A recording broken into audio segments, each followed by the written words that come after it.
అండి welcome back to my channel. ఈ రోజు అయితే నిత్య చాలా రోజుల నుంచి అడుగుతుంది, మమ్మీ మ్యాంగోస్ వస్తున్నాయి కదా జెల్లీ చేయి మమ్మీ అని అడుగుతుంది. ఈ రోజు అయితే నేను మ్యాంగో జెల్లీ చేద్దాం అనుకుంటున్నాను. చాలా చాలా సింపుల్ ఇంగ్రీడియంట్స్ తో చేద్దాం అనుకుంటున్నాను. సో వస్తుంది రాదే అన్న విషయం అయితే తెలీదు, బట్ ట్రై చేద్దాము. అగరగర యూస్ చేయకుండా అయితే ట్రై చేద్దాము. ముందైతే మ్యాంగో పీసెస్ ని కట్ చేసేసుకొని బ్లెండ్ చేసేసుకున్నాను. సో మెత్తగా పేస్ట్ లాగా మిక్సీ పట్టేసుకున్నాను.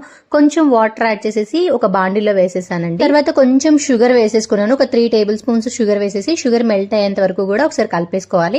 తర్వాత 2 టేబుల్ స్పూన్స్ కార్న్ ఫ్లోర్ వేసేసుకొని కార్న్ ఫ్లోర్ ని కూడా బాగా మిక్స్ చేసేసుకోవాలి ఈ మ్యాంగో ప్యూరీలో. సో కొంచెం థిక్ గా అయిన తర్వాత మనం చల్లార్చుకొని చిన్న చిన్న మౌల్డ్స్ లో వేసేసుకొని నెక్స్ట్ డే మార్నింగ్ ఆర్ ఒక 2-3 అవర్స్ తర్వాత అయితే కొంచెం థిక్ అవుతుంది జెల్లీ. సో నేనైతే నెక్స్ట్ డే మార్నింగ్ తీసేసి జెల్లీ అన్ని కూడా డిమౌల్డ్ చేసేసుకొని సో వాళ్ళకి టేస్ట్ చూపించాను. సో టేస్ట్ ఎలా ఉందనేది వాళ్ళే చెప్పేస్తారు, వినేసేయండి. యాక్చువల్గా స్వీట్ ఉంది కాబట్టి వాళ్ళకి నచ్చింది, బట్ పర్ఫెక్ట్ గా రాలేదండి. Thanks for watching. See in the next vlog.